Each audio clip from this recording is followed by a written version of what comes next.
El Instituto de Educación en Valores Humanos de Colombia les da la bienvenida. Para nosotros es muy importante y de gran alegría contar con su apoyo y su presencia en estos viernes de buenas compañías, y más aún con este fascinante tema de una escuela sin violencia, un mundo en paz. Y hoy contamos con Manuel Alberto Morales.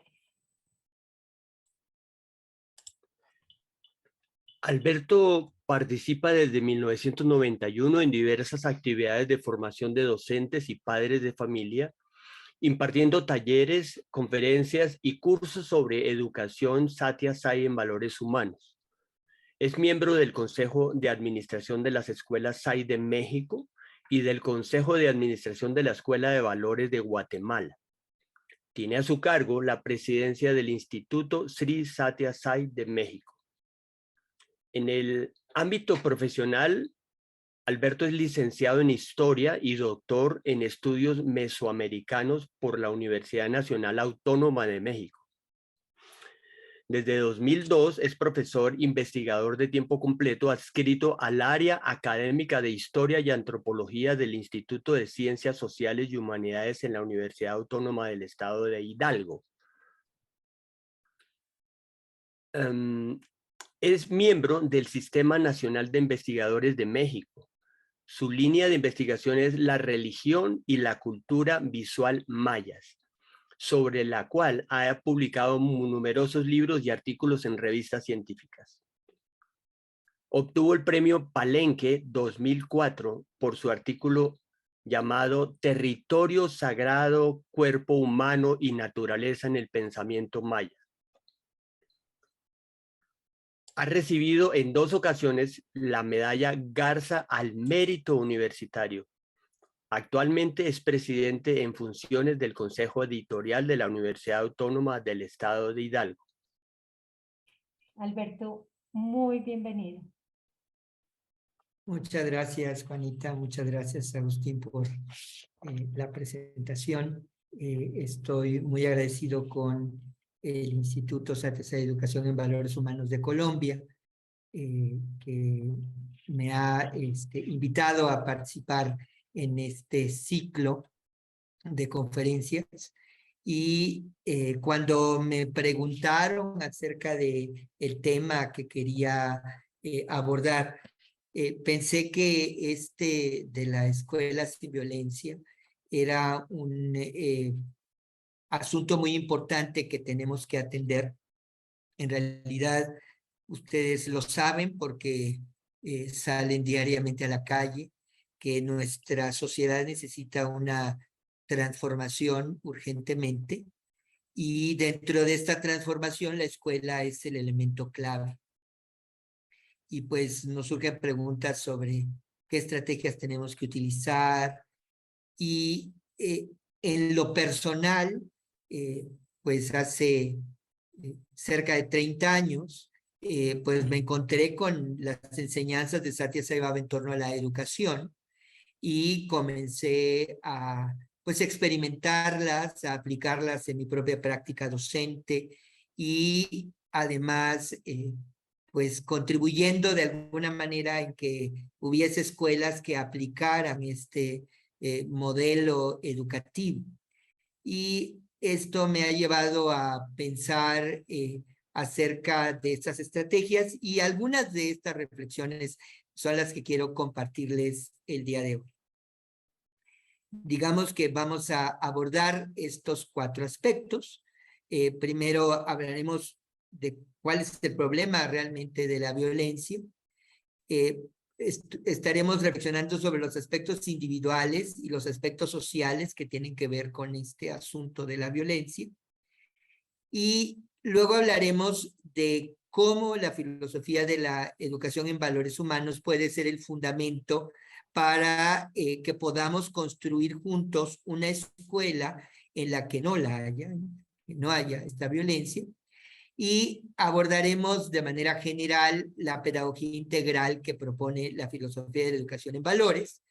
Y esta pedagogía integral, pues no la vamos a ver en profundidad, pero sí me gustaría insistir en 3 estrategias clave que me parece son fundamentales para restablecer el equilibrio social y personal y de esta manera combatir la violencia.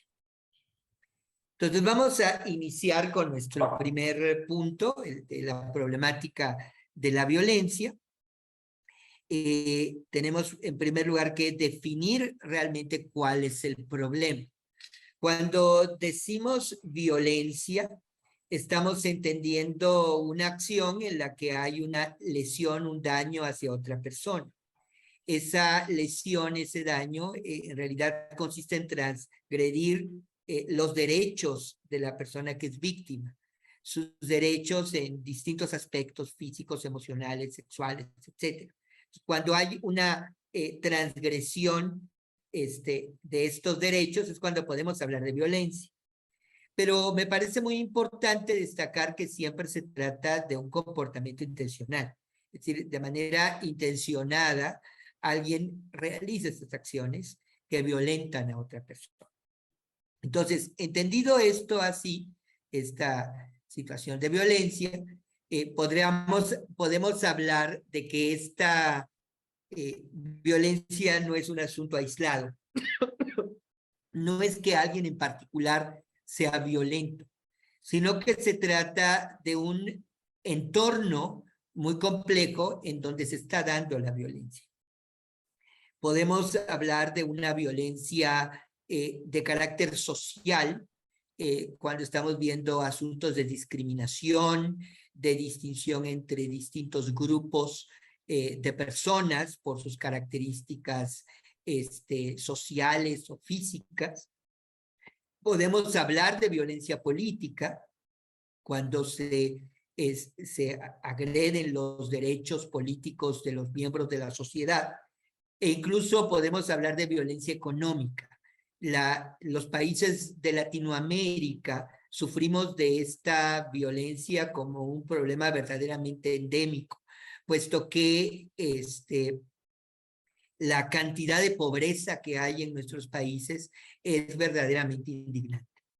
Entonces, en realidad, si lo vemos así, una violencia que implica la existencia de una gran cantidad de pobres, una violencia pues de imposición política, de desequilibrio social. Entonces, en realidad, deberemos asumir que estamos en un contexto en donde se ha convertido la violencia en un elemento fundamental de la cultura que estamos viviendo. Esta, digamos, cultura de la violencia atraviesa todos los ámbitos de la vida humana y esto se manifiesta muy claramente en el hogar. El hogar puede ser un espacio en donde vivimos esta situación de violencia entre esposos. Hay una violencia muy fuerte en la pareja. Los porcentajes de maltrato hacia las mujeres son muy grandes. Y luego hay que añadir la violencia que luego se ejerce de padres a hijos, o en algún momento determinado a la inversa, cuando los hijos abusan de los ancianos de la familia. Entonces, esto es porque si estamos viviendo en una sociedad violenta, pues en realidad se están replicando patrones de violencia. Estos patrones se replican una y otra vez en el ámbito familiar y en el ámbito comunitario, en el ámbito del país entero. Entonces, se trata de un problema complejo. Evidentemente, en la escuela esto también puede vivirse. Desde la manera en que se ejercen las relaciones laborales dentro de la misma administración escolar, la dirección, los funcionarios, los profesores.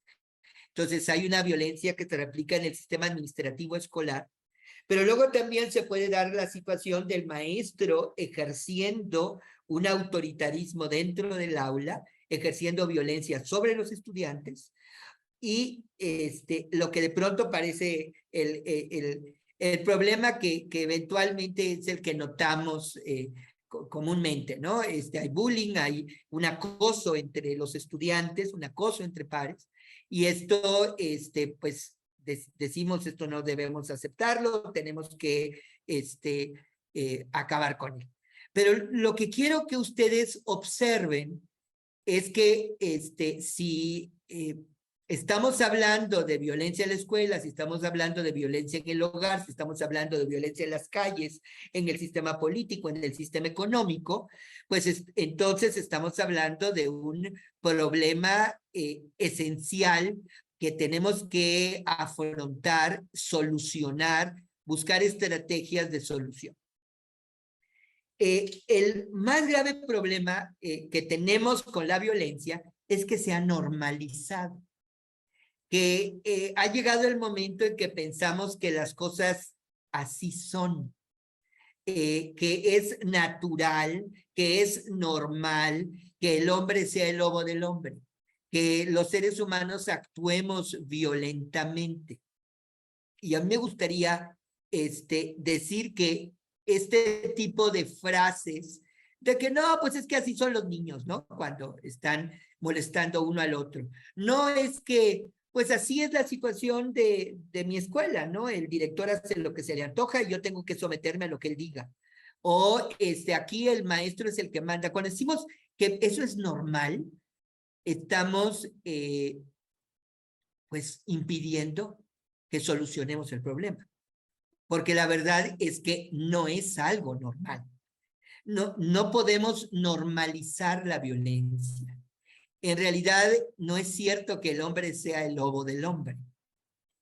Esto está muy claro en el trabajo que se le encargó al antropólogo Santiago Genovés, que dirigió un equipo de antropólogos para revisar este asunto de la violencia por parte de la Organización de Naciones Unidas.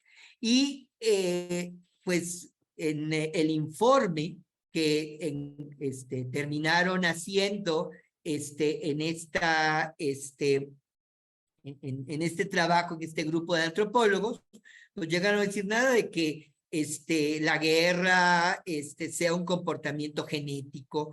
No es cierto que por la selección natural, entre más agresivos seamos, es que vamos a tener un mayor desarrollo evolutivo.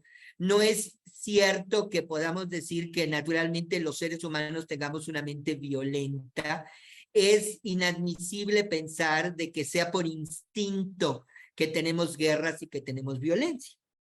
Este es un estudio de antropología física y antropología cultural que hace notar que no es que tengamos genes de violencia. Entonces, no es un asunto natural del hombre actuar violentamente. Esto, probablemente ustedes han escuchado esta historia, corre de pronto en las redes sociales, esta anécdota de Margaret Mead, que era una antropóloga, precisamente, una antropóloga física, a quien uno de sus estudiantes le preguntó que en qué momento los restos que se encuentran en los estudios de la prehistoria pueden demostrar que se inicia la civilización humana. Y Margaret Mead contestó que cuando encontramos un fémur humano que se rompió y que está curado, que se pudo restablecer ese fémur, es que seguramente tenemos civilización. Cuando Margaret Mead cuenta esto, en realidad lo que está haciendo notar es lo siguiente. En la naturaleza, un animal que se cae, que se le rompe una pierna, lo más probable es que no tenga recursos para poder sobrevivir, para poder conseguir alimento, para poder llegar a donde hay agua, etc. Pero en el caso de los seres humanos, si tenemos que hay un hueso que se pudo curar en algún momento, es que hubo otro ser humano cuidando a este que se enfermó. Hubo necesidad de alguien que se solidarizara con el que se rompió la pierna y le mostrara cuidados. La civilización surge cuando hay la capacidad de los seres humanos de solidarizarnos entre nosotros, de apoyarnos mutuamente. En realidad, la evolución de la sociedad se ha dado en la misma medida en que existe comunidad, existe una pues integración entre los miembros de la sociedad y entre todos se apoyan mutuamente para poder afrontar los problemas de la vida cotidiana. Entonces, ser humano no es que tenga un gen de violencia, no es que tenga un instinto de violencia. La civilización, la cultura, se construye a partir del intercambio solidario entre los seres humanos. Entonces, dejar que siga creciendo la violencia es romper el elemento estructural de la civilización, de la sociedad auténticamente humana. Dicho esto, tendríamos que reflexionar, bueno, si no es algo genético, si no es algo instintivo, ¿en qué momento es que se puede dar este problema de que nosotros mismos de pronto reaccionamos violentamente o estamos en las calles temiendo porque pueden ejercer violencia sobre nosotros? Entonces, ¿cuál es la razón por la que eso ocurre? Y a mí me gustaría reflexionar sobre algunos aspectos de esta violencia de carácter individual, hablarlo en primera persona, qué es lo que pasa con cada uno de nosotros cuando tenemos reacciones violentas, y por otro lado, aspectos de carácter más bien social. En el aspecto individual, debemos tomar en cuenta que la violencia funciona como un comportamiento reactivo. Cuando estamos en una determinada circunstancia, eventualmente las condiciones que están alrededor nuestro nos hacen reaccionar de manera violenta.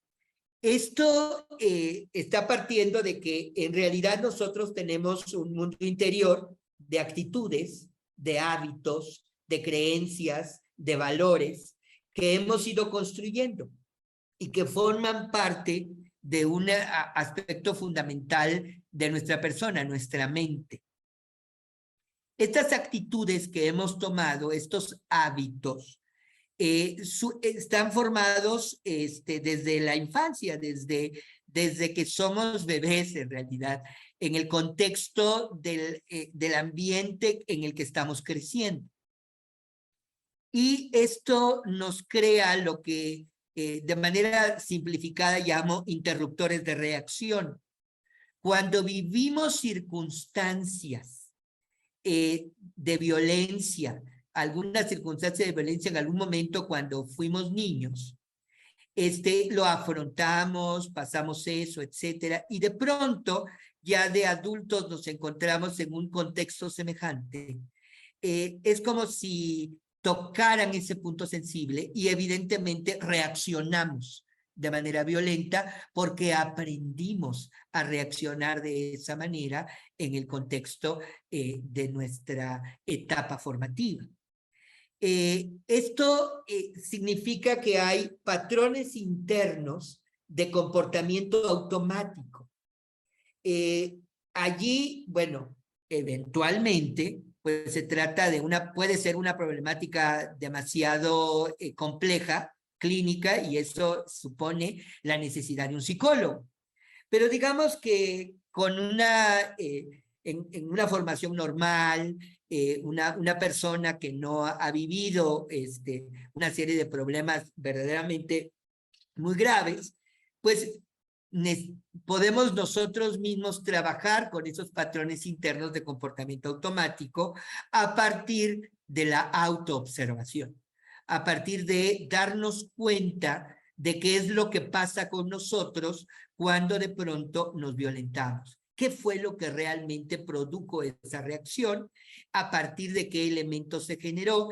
Y esta es una capacidad que tenemos los seres humanos para poder rebasar esos comportamientos, ¿no? Claro, siempre y cuando no lleguen a ser demasiado graves y lo que requieran es de alguien que te acompañe para solucionar estos problemas.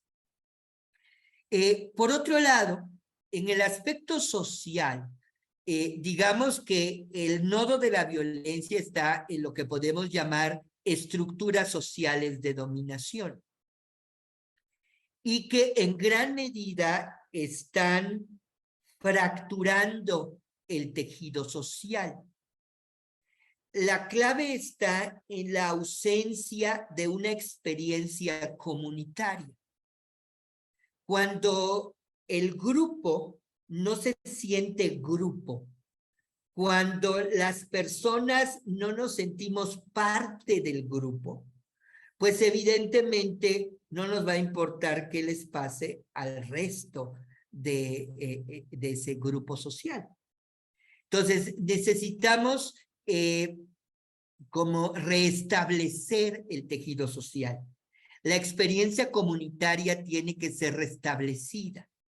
En gran medida esto se debe a una actitud que se ha venido desarrollando desde hace varios siglos y que se va acentuando cada vez más, y es el individualismo.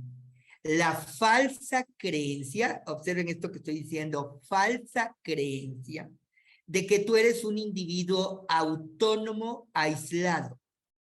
En realidad, ninguno de nosotros es autónomo, aunque eventualmente puedas tener posibilidades de decidir sobre ti mismo en esta sociedad en la que vivimos.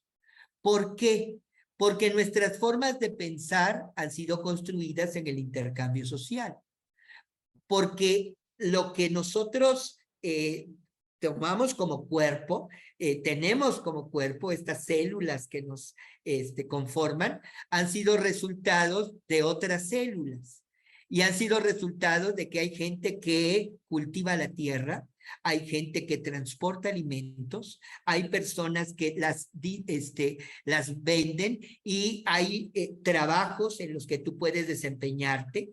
Es decir, en realidad no existes como individuo, existes siempre en la interrelación con los demás, necesitas de los otros. Pero el individualismo se ha centrado en nuestro cerebro. Nos pensamos solos y aislados, y este individualismo pues va en contra de esta experiencia comunitaria.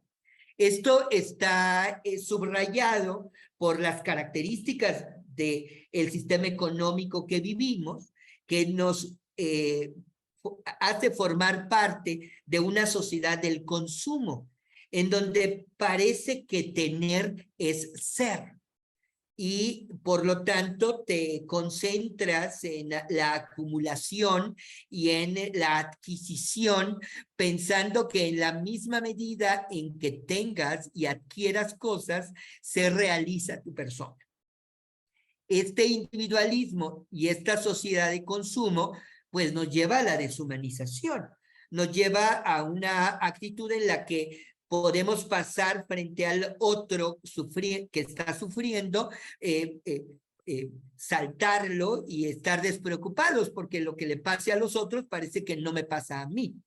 Sin embargo, lo que le pasa a los otros me está pasando a mí, porque en la misma medida que haya la pobreza que existe en América Latina, pues tendremos gente que está sufriendo, y yo mismo, aunque eventualmente tenga comida para llevarla a mi mesa todos los días, en realidad voy a sufrir los efectos de esta problemática económica que vive mi país.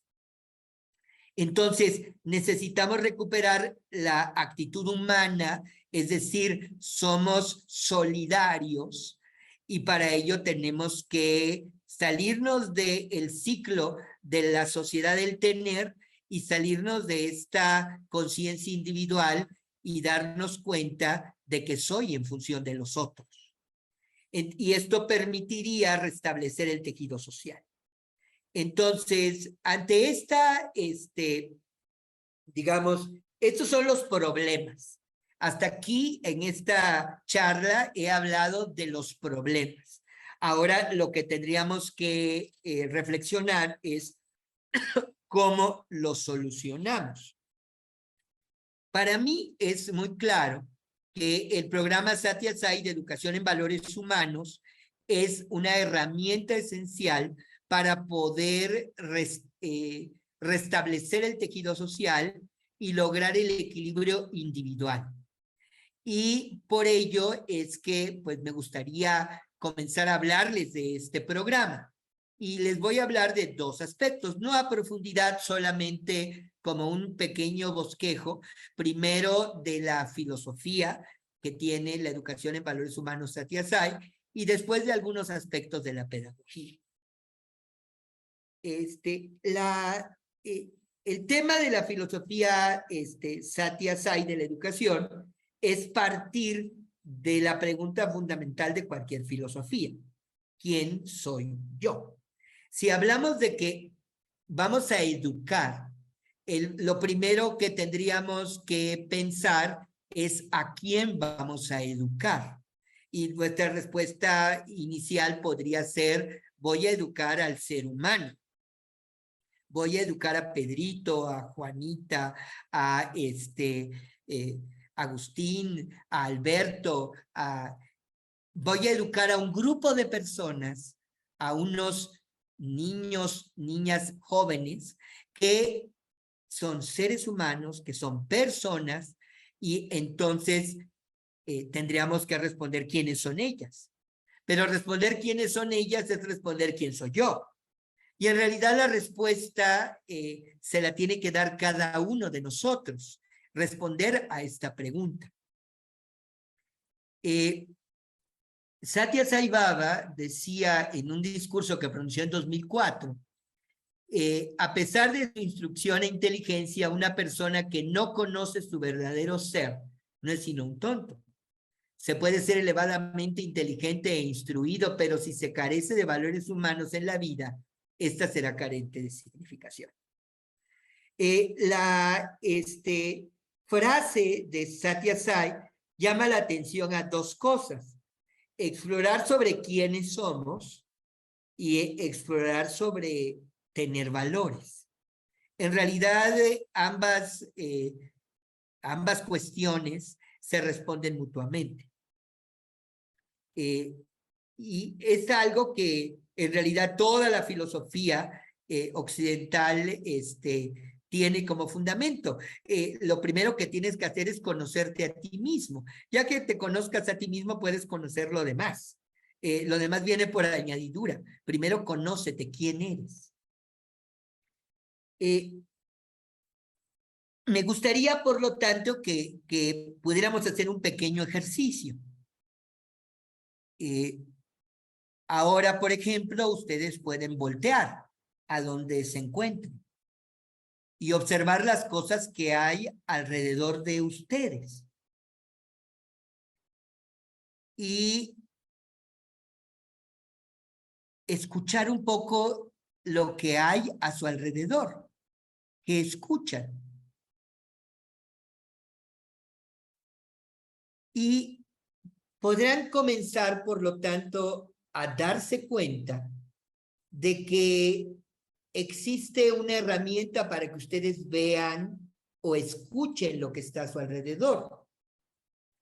Y esa herramienta es su cuerpo. Una primera respuesta a, bueno, ¿quién soy? Pues aquí observo que tengo un cuerpo.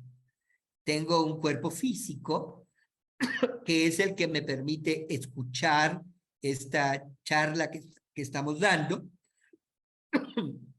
Tengo estos ojos que me permiten ver la pantalla. Tengo este pecho que me está permitiendo respirar. y entonces tengo una dimensión física. Pero también me gustaría, en un segundo momento, que observen qué es lo que está pasando en este momento por su cabeza.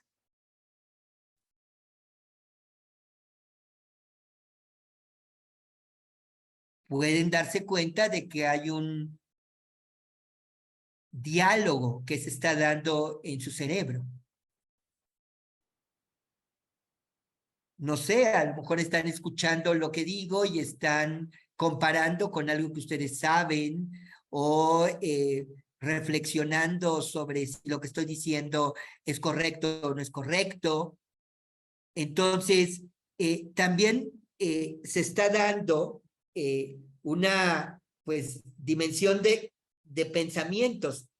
Era lo que decía René Descartes: pienso, luego existo. Me doy cuenta de que estoy preguntando si existo o no, y esta capacidad que tengo de reflexionar me permite darme cuenta de que estoy vivo, de que soy un ser viviente. Entonces, tengo esta dimensión del pensar. Pero también me gustaría que ustedes observaran que eso que están pensando, cualquier cosa que esté corriendo por su cabeza, también está ligado con un estado de ánimo. Pueden estar, por ejemplo, interesados, entusiastas o tal vez aburridos. Observen qué emociones están dando en ustedes.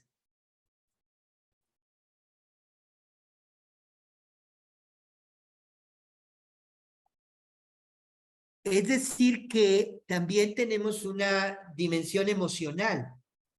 Hay emociones que están bastante ligadas con nuestros pensamientos. Puedo estar pensando en lo que debo hacer mañana, y a lo mejor lo que voy a hacer mañana es algo que me llena de alegría, porque voy a estar, no sé, con mi hija y podré platicar con ella. Entonces, mi pensamiento me hace sentirme contento desde hoy, a pesar de que aquello vaya a pasar mañana. Entonces, las emociones están ligadas a nuestros pensamientos y son parte también de nuestra mente.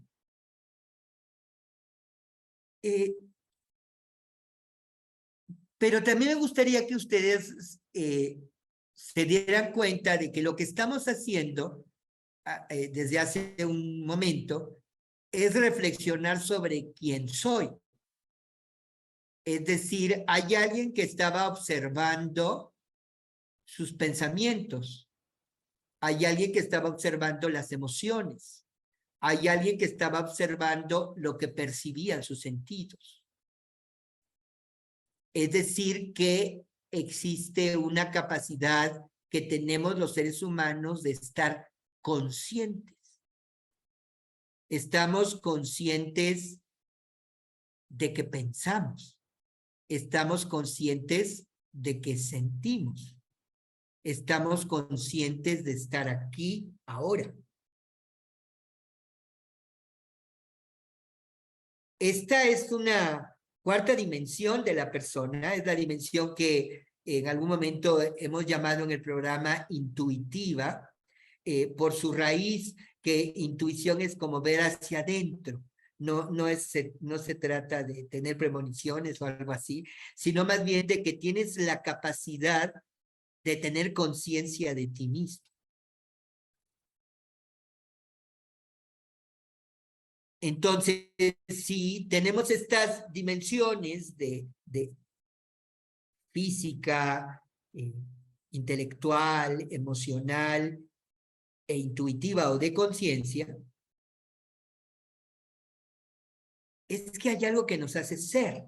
Y eso es, digamos, es lo que podríamos llamar la dimensión espiritual. No en términos religiosos, me gustaría que intentaran quitar asociación de religión con algo espiritual, ¿no? Me refiero a lo que eres, a lo que tú eres.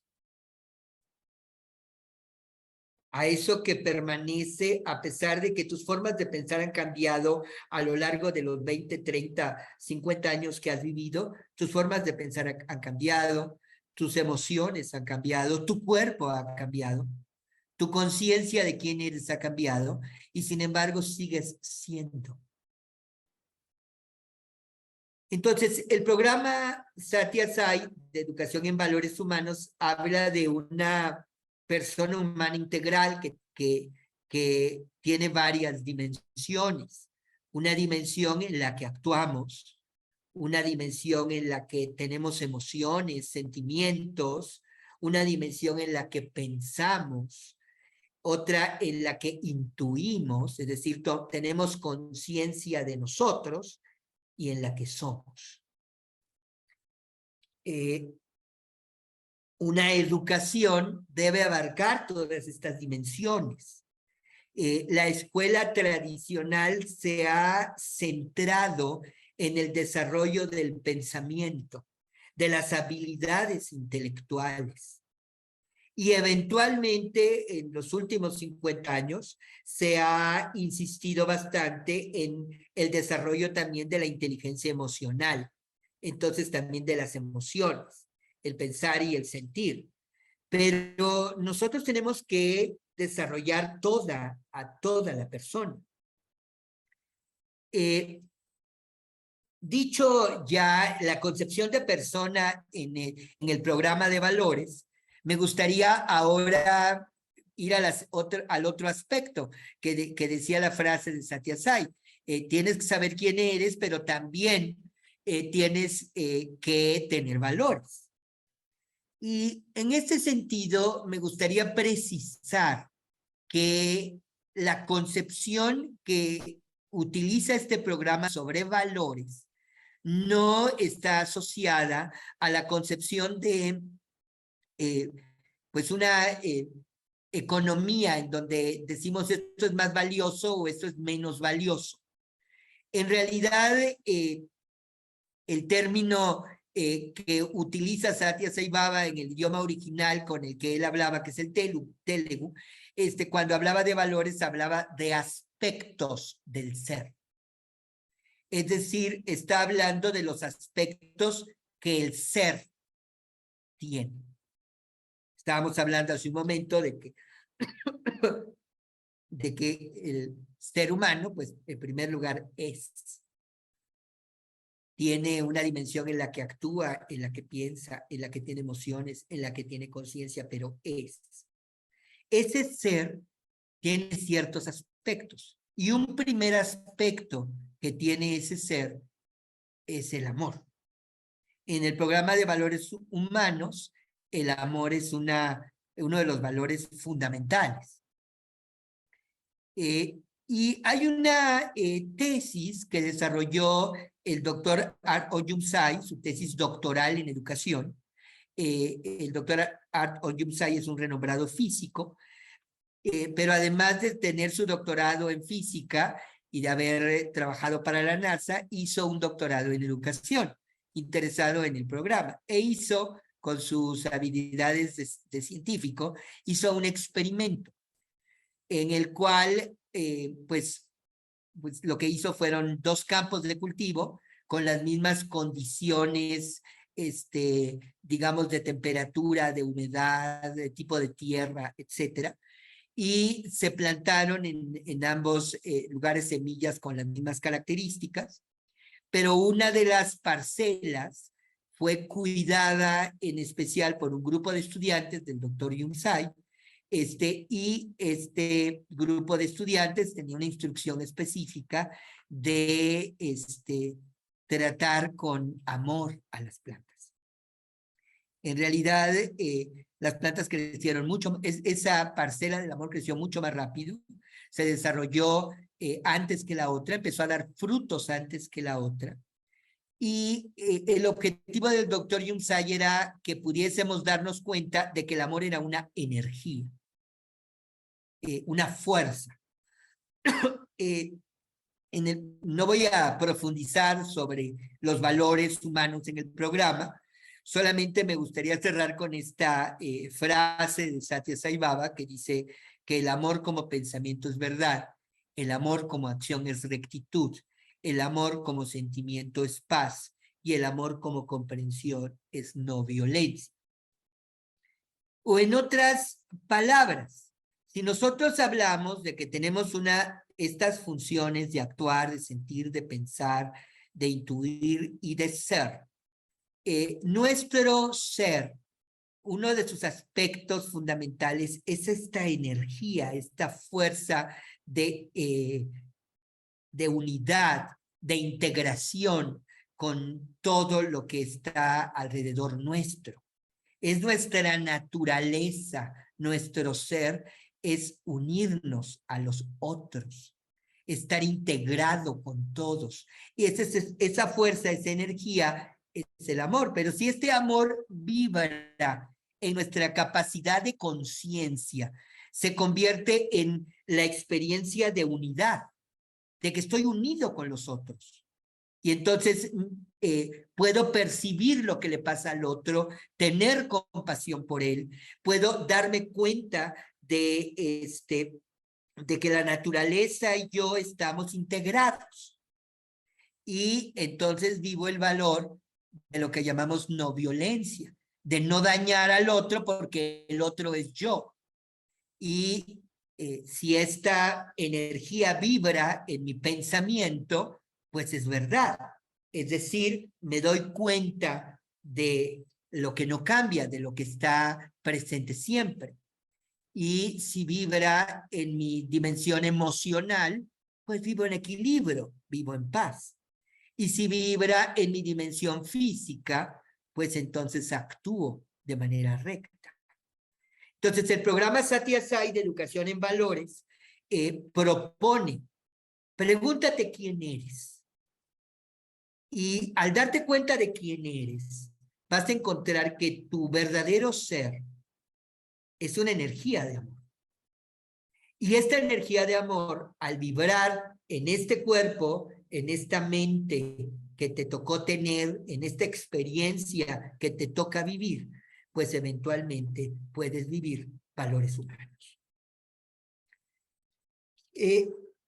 Dichas las ideas fundamentales del programa, su concepción de persona y su concepción de valores, ahora nuestra pregunta es, lo que tenemos que responder es cómo lo logramos, qué tipo de escuela requerimos, cómo vamos a hacer que haya una escuela sin violencia, con equilibrio, que pueda poner las bases de un mundo en paz.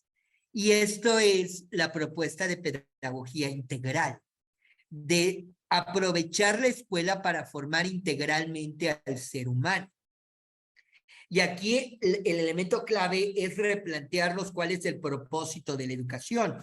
Porque si mi propósito es que los estudiantes sean competitivos y tengan una determinada profesión, conozcan matemáticas o español, pues lo que voy a lograr es un grupo de personas que va a estar instruida, pero no necesariamente un grupo de personas que viva valores y que pueda actuar de manera propositiva dentro de la sociedad. Entonces, lo que tenemos que hacer es darnos cuenta de que el propósito de la educación es enseñar a vivir, no enseñar a que nos ganemos la vida. Eventualmente, la educación nos va a ayudar a que nos ganemos la vida. A través de la educación, eventualmente podemos tener las herramientas para desempeñar un trabajo. Pero si junto con ello sé aprovechar mis capacidades, mis habilidades en beneficio de mí y de los demás, y sé cómo vivir, tengo sabiduría. No solamente debo desarrollar el conocimiento, debo desarrollar sabiduría en los estudiantes. Es decir, la educación debe tener dos alas: la instrucción, la información y la formación. Debo educar en valores al mismo tiempo que instruyo en las ciencias. Esto es algo que pues ya todos sabíamos desde la Edad Media, ¿no? Juan Amos Comenio, el fundador de la pedagogía, ya decía, el padre de la didáctica, ya decía que las escuelas eran para que los seres humanos nos hiciéramos verdaderamente seres humanos. Y entonces, sabiendo esto, pues tenemos que crear una escuela en que dirijamos al estudiante como un todo. Ciertamente lo instruyamos y por lo tanto desarrollemos sus habilidades intelectuales, pero también le desarrollemos su capacidad para gestionarse emocionalmente y sobre todo su capacidad para tomar conciencia de sí mismo, de estar consciente de quién es decir, su dimensión intuitiva. Eso va a permitir eventualmente que se dé cuenta de todas las potencialidades que tiene como ser humano. Necesitamos una escuela que no se desligue de la familia, que jale a la familia, una educación en donde familia y escuela trabajen de manera integrada en beneficio de los estudiantes y en donde el profesor está en un proceso de transformación personal, está consciente de que no solamente tiene que ser un mejor maestro, entendido como alguien que sabe más y conoce mejores técnicas para que el niño aprenda cosas, sino que además de eso, es una persona que está en crecimiento y que tiene que ser capaz de estar consciente también de sí mismo, gestionando sus emociones y actuando correctamente. En esta pedagogía integral necesitamos que nos demos cuenta de nuestra autonomía individual, pero como parte de una sociedad de la que yo no puedo prescindir, porque la sociedad y yo somos un solo grupo.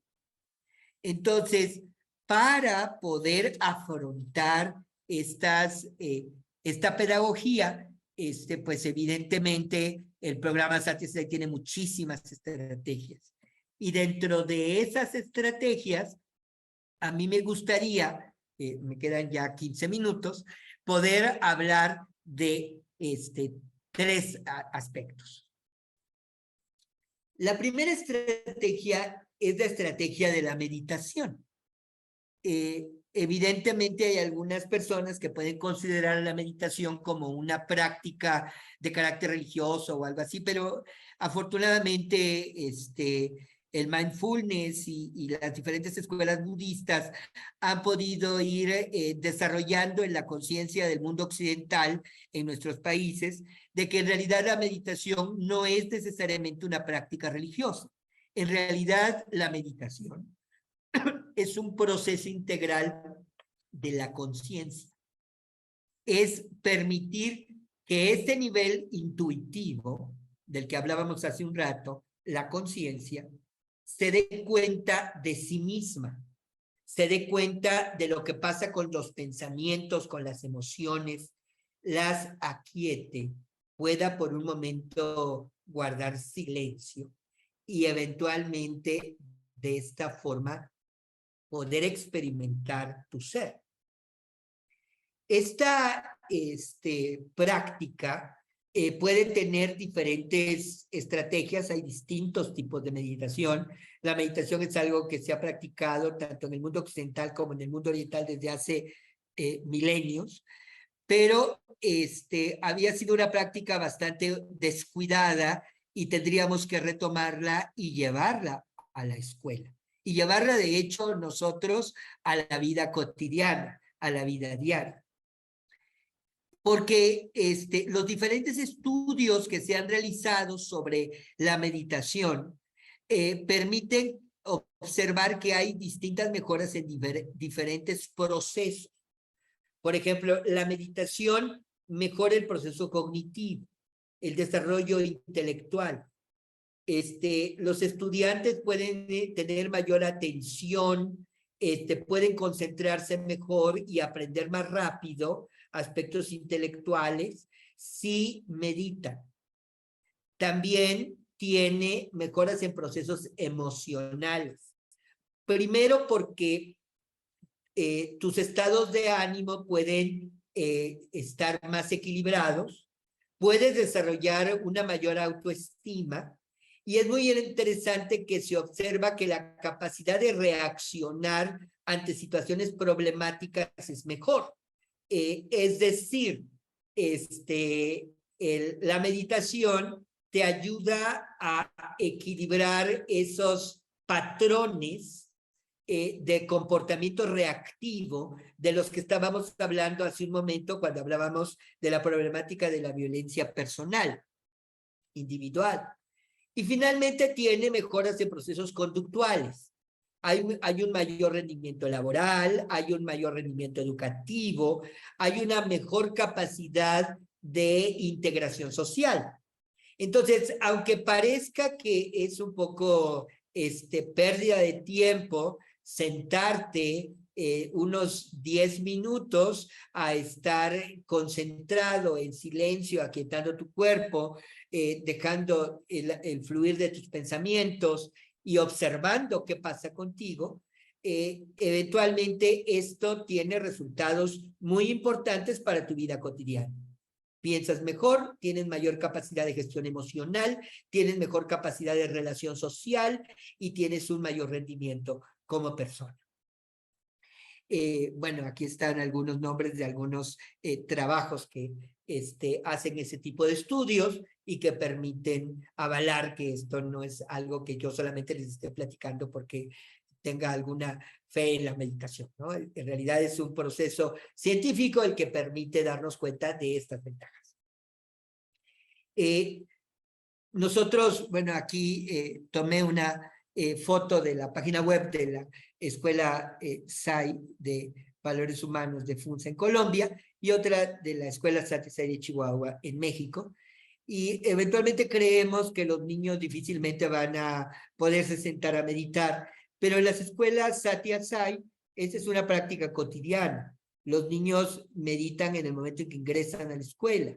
Y obviamente al estar entrenados en esta práctica cotidianamente, pues los resultados de gestión emocional son muy fuertes y entonces paulatinamente niños que ya tienen varios años dentro de la escuela pueden sorprendernos realmente por la conciencia que tienen de sí mismos.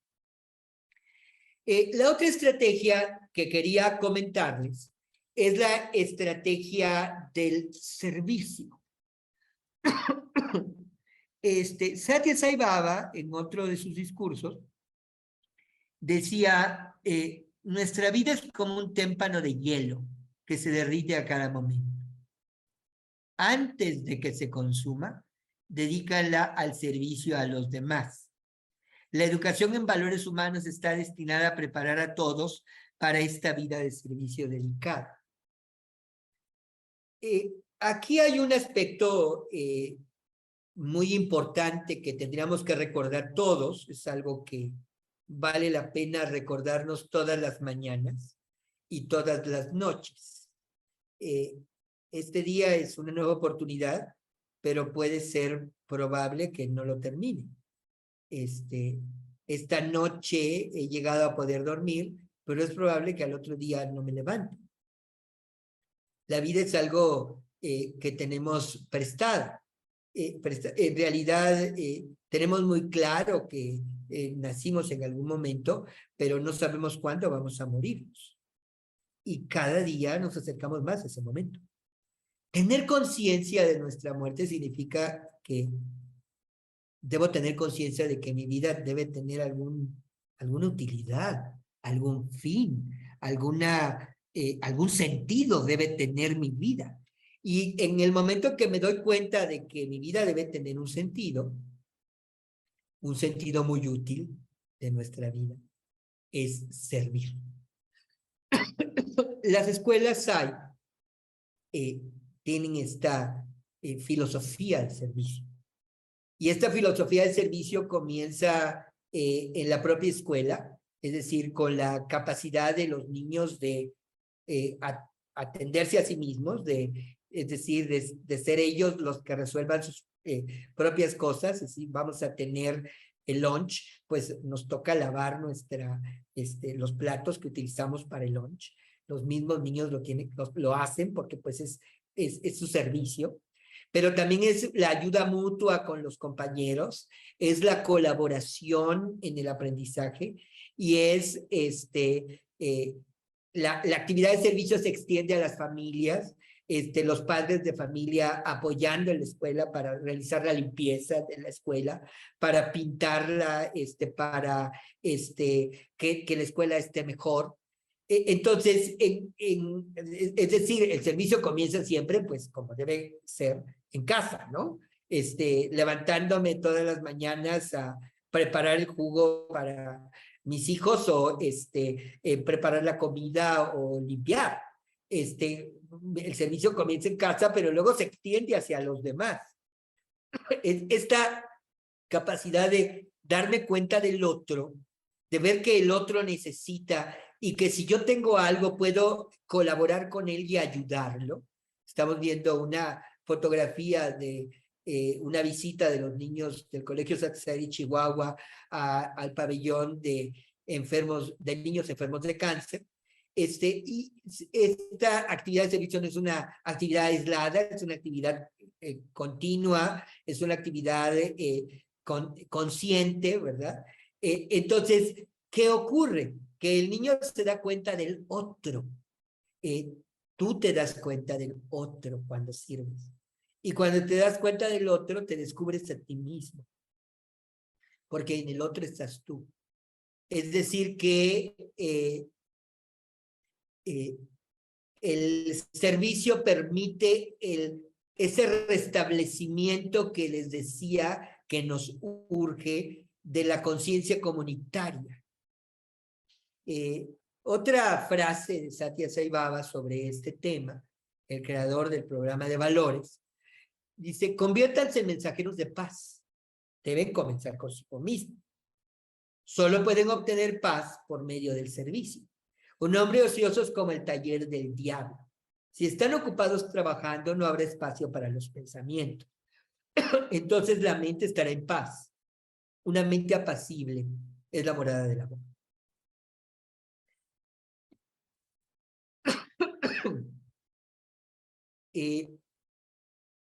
Cuando estamos en una actividad de servicio, cuando cotidianamente nos convertimos en estoy dispuesto a que mi vida cotidiana esté procurando al otro,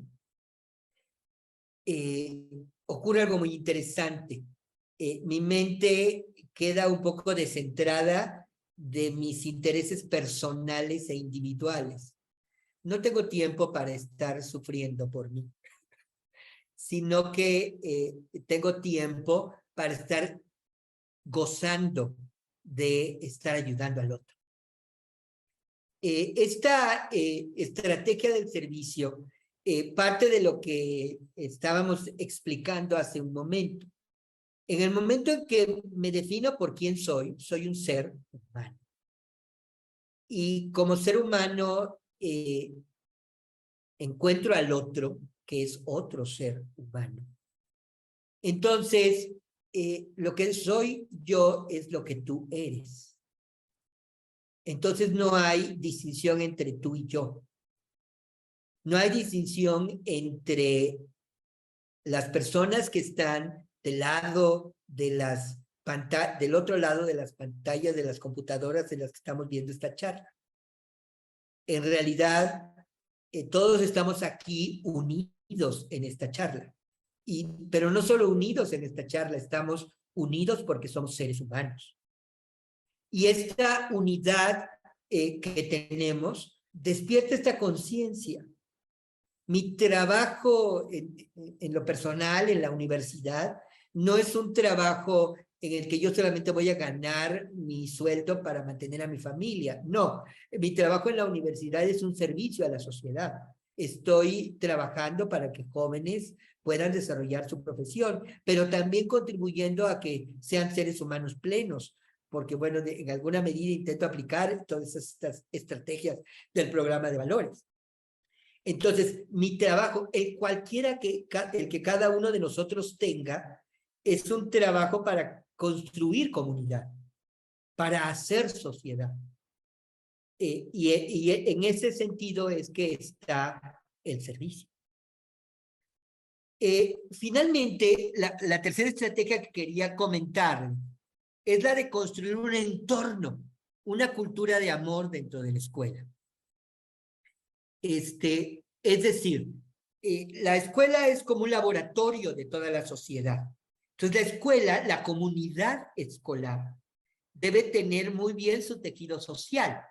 En la misma medida en que el niño viva en esta comunidad escolar, en la que hay solidaridad entre sus miembros, en la que no deja de haber problemas, porque los hay cotidianamente en una escuela, en cualquier escuela. El tema es cómo resolvemos los problemas que hay en esta escuela. Si los resolvemos a gritos y sombrerazos, bueno, entonces estamos rompiendo con el tejido, estamos dándole a los estudiantes el modelo de que la solución a los problemas son los gritos, es la violencia, y entonces evidentemente no hay comunidad escolar y no hay resolución de problemas. En este sentido, a mí me gusta retomar este círculo virtuoso que tomé de la obra del doctor Paldal, un reconocido miembro del Instituto de Valores Humanos en Australia. Él nos dice, ¿qué es lo que pasa en una escuela si hay un entorno de amor? Es decir, una percepción cálida. Si el estudiante está ubicado dentro de una escuela en donde la percepción de lo que pasa es, me reciben cálidamente, entonces lo que va a ocurrir es que mi autoestima se va a incrementar, porque no voy a tener miedo. Cuando tengo autoestima, tengo las capacidades para comunicar lo que me pasa. Si eventualmente me siento incómodo por algo, puedo decirlo de manera propositiva. Si me comunico adecuadamente, entonces la comprensión mutua es mejor. Si nos comprendemos mutuamente, ya no solo tengo autoestima, tengo autoconfianza. Confío más en mí mismo. Si tengo autoconfianza, eventualmente puedo compartir las experiencias negativas que tengo. Y eventualmente sí, puedo posibilitar la asesoría emocional, que alguien adulto pueda asesorarme de qué es lo que está pasando con mis emociones. Y entonces tengo mejores habilidades para solucionar un conflicto. Y en esa misma medida contribuyo a que el ambiente de mi escuela siga estando equilibrado. Esto es un trabajo no de un día, es un trabajo cotidiano. Las escuelas Satyasai, que tienen 20 años, 10 años, 15 años, saben que esto se trata de estar bordando realmente cotidianamente con las relaciones entre los profesores, las relaciones entre los funcionarios de la escuela y los profesores, las relaciones entre los patronos de la escuela, los funcionarios y los profesores, las relaciones entre todos ellos y los padres y madres de familia, las relaciones entre todos ellos y los estudiantes. Es un proceso cotidiano de construcción de comunidad escolar y requiere obviamente de líderes, de directores de las escuelas que están dispuestos a eso, de patronos de las escuelas que están dispuestos a ello y que están creando este entorno para que en este entorno cálido pueda desarrollarse una educación en valores humanos.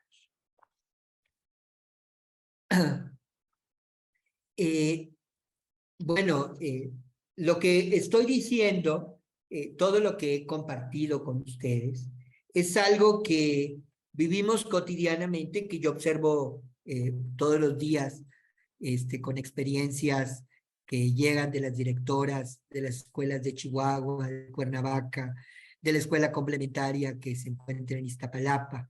Estas escuelas pues están trabajando en eso.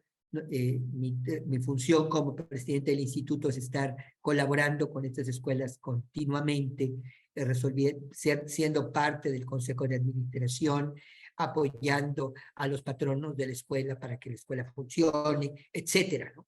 Entonces, mi experiencia, lo que les he platicado no es algo que no esté basado en una experiencia cotidiana y que no solamente está en México, sino en realidad en toda Latinoamérica. En Colombia tenemos el Colegio Satsai de Funza, el Colegio Prema, pero también tenemos escuelas en Brasil, en Ecuador, en Argentina, en Venezuela, en Guatemala, en República Dominicana. Entonces, estas escuelas son un laboratorio de la implementación de estas estrategias. Y pues, como todas las cosas, como todos los seres humanos, como todo lo que es humano, tiene éxitos, fracasos, y luego de esos fracasos tiene aprendizajes, y luego nuevamente éxitos. ¿Por qué? Porque esto es un proceso. Y así como tú como ser humano individual tienes que trabajar por pues reacondicionarte para ser una persona equilibrada, que vive en paz. Así también, pues la sociedad, la comunidad escolar, tiene que irse reacondicionando continuamente para vivir una escuela de paz. La verdad es que yo tengo una enorme confianza después de más de 20 años de observar todo esto, que las escuelas que apliquen un programa que formen valores, que desarrolle la conciencia comunitaria a través del servicio, que logre que los niños tomen conciencia de sí mismos, es una escuela que será transformadora del mundo. Bien, creo que es todo. Muchas gracias. Me gustaría pues responder, comentar algunas dudas o preguntas. Pregunta a alguien sobre la diferencia entre virtudes y valores. Es una pregunta que yo creo hacen que normalmente. esa pregunta requeriría eventualmente toda una charla específica. El programa Satyasai considera valores humanos a esto que decía hace un momento, son aspectos de lo que es el ser humano. Son aspectos de su naturaleza como humano. Si partimos de la idea de que, voy a regresar, luego regresamos a la diapositiva de la siguiente charla, discúlpenme. Si regresamos a esta diapositiva, estos son aspectos de lo que eres como humano. Tu naturaleza es ser amor. Tu naturaleza es tener esta energía que te permite vivir. Y esta energía, en el momento que tú la observas y te das cuenta de ella, tomas conciencia de ella, te das cuenta de que está en todo. Está en las otras personas, está en los animales, en las plantas. Y por lo tanto, pues actúas de cierta manera que implica unidad. Cuando hablamos de verdad, no nos estamos refiriendo a solamente a decir la verdad. El valor de la verdad es de que tomes conciencia de lo que es permanente, de lo que nunca cambia. Eso es lo único que puede ser verdadero, porque todas las cosas cambian, todo es como perecedero, y eso es, por lo tanto, insustancial. Cuando hablamos de paz, hablamos de esta capacidad de equilibrio, de todo, de poder vivir en la vida de la dualidad, de los éxitos y de los fracasos, de las tristezas y de las alegrías, con un equilibrio delante de ellos. Y cuando hablamos de rectitud, hablamos de que esa energía es la dimensión de actuar, de poder actuar siempre de acuerdo con la verdad. Y por lo tanto, actuar de manera coherente con quién eres. Entonces, los valores son eso. Las virtudes derivan de los valores. Las virtudes y muchas veces los principios morales pueden derivar de los valores. El ser honesto, la virtud de la sinceridad, la virtud derivan de los valores humanos.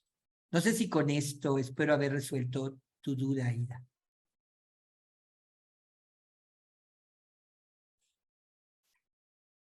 Yo creo que sí, Alberto, muchas gracias. Aida no está en sintonía, pero yo creo que sí. Muchísimas gracias, Alberto. Ya sé. Veo otra pregunta de Mariel Beltrán. Si hay una diferencia entre el taller de valores humanos en una escuela o en la universidad.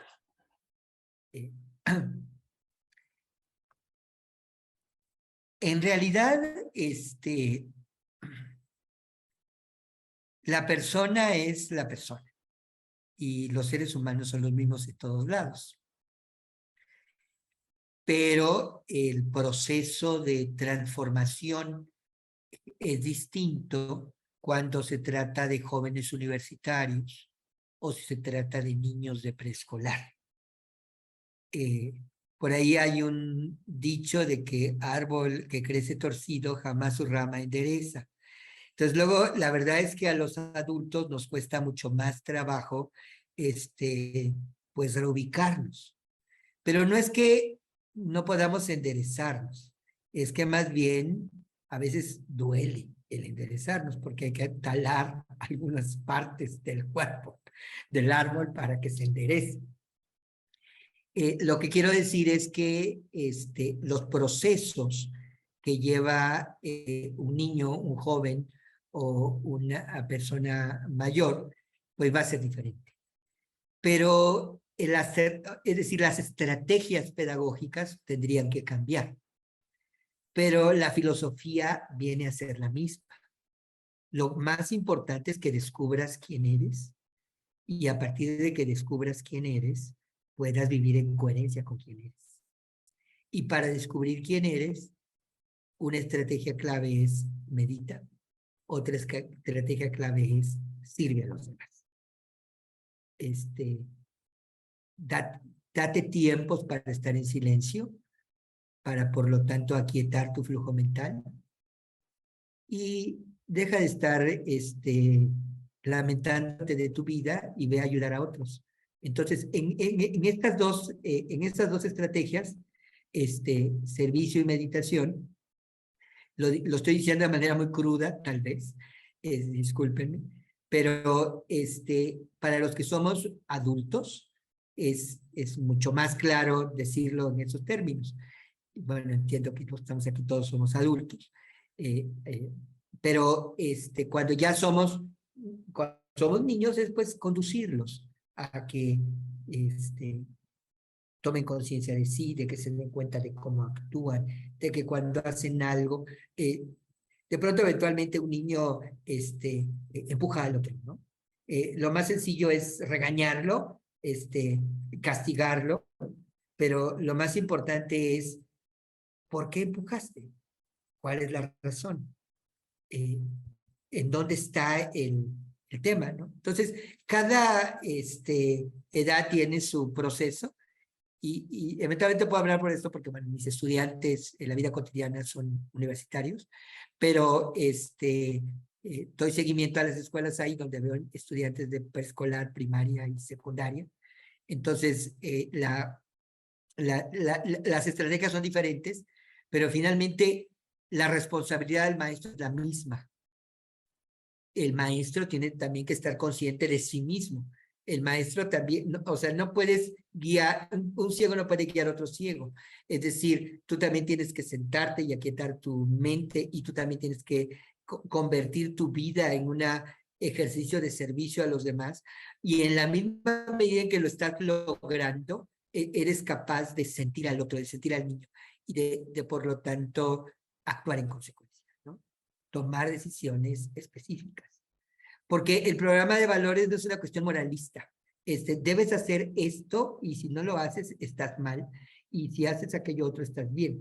No, en realidad la vida es algo fluido y a veces ante una situación diferente, la actitud o lo que debes hacer es algo que eventualmente puede parecer que, ay, ¿cómo haces esto? Pero era lo que tenías que hacer porque eso ayudaba a la persona. Tú tienes que estar consciente del otro. Entonces, en ese sentido, es distinto aplicar valores humanos en diferentes lugares. No sé si con esto fui claro, espero haber contribuido a resolver tu duda, Mariel, o a aumentarlas. Hay otra par de preguntas, Juanita. Hay una pregunta que es que si estos resultados se han podido medir en los niños. Bien, sí hay un proyecto de investigación que, cuando menos en México, no sé, en otras partes, que está generando una serie de indicadores para tratar de establecer de manera clara el efecto, ¿sí? Pero más allá de este proyecto de investigación que va a utilizar determinados criterios, está el tema de las experiencias cotidianas.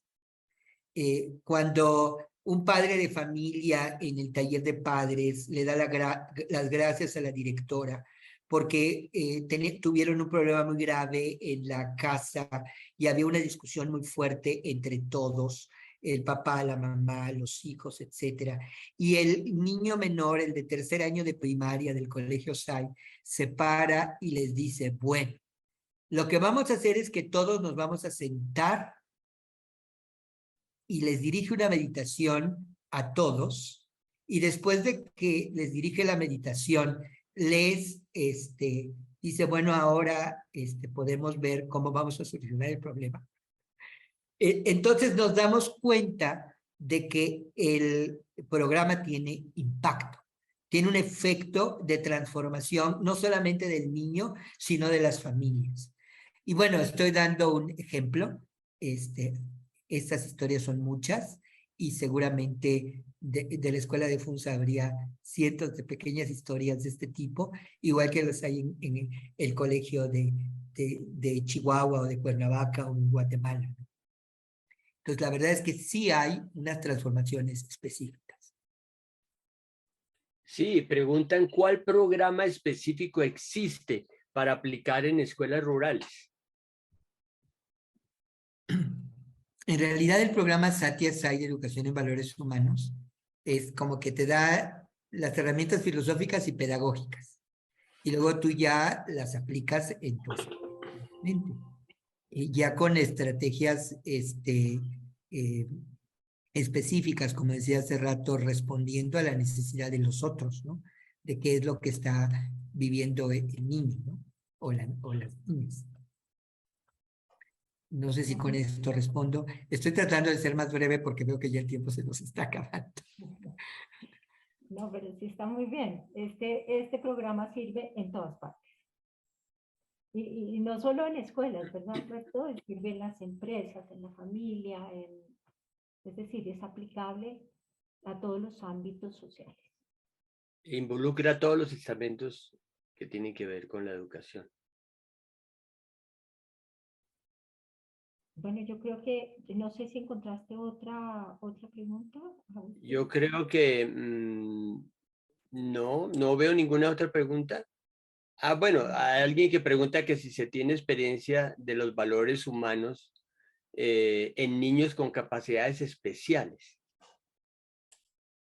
Sí, bueno, aquí en México se ha tenido una experiencia con ellos.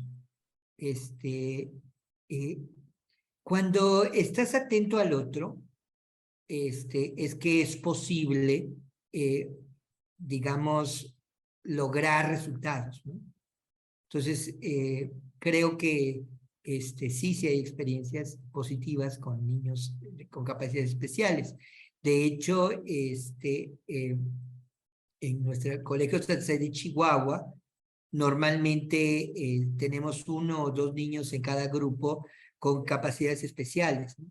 Entonces, esto implica también la toma de conciencia de los otros chiquitos sobre el tratamiento de igualdad hacia quienes tienen diferencias. Y cuando ese efecto se logra en los niños que no tienen alguna dificultad, el amor es lo que fluye de unos a otros. Sí, así es. Sí, y lo que ocurre aquí con esto es que la posibilidad de experimentar con niños que tienen esas condiciones eh, hace que los otros comprendan que no todos somos iguales y que al contrario ellos van a ser el soporte para que estos niños puedan florecer y realmente florecen en estos colegios. Por lo menos las experiencias que tenemos y que yo he visto en Latinoamérica, en nuestros colegios, es que ese niño que venía de pronto de otro colegio que era acosado con el bullying que tú mostraste, que es ese maltrato a los pares, ¿no? Aquí encuentran, es un ámbito de amor, de comprensión, de que tú y yo somos lo mismo, como decías tú, no hay violencia, somos distintos, pero somos lo mismo. Y hemos visto cosas absolutamente maravillosas,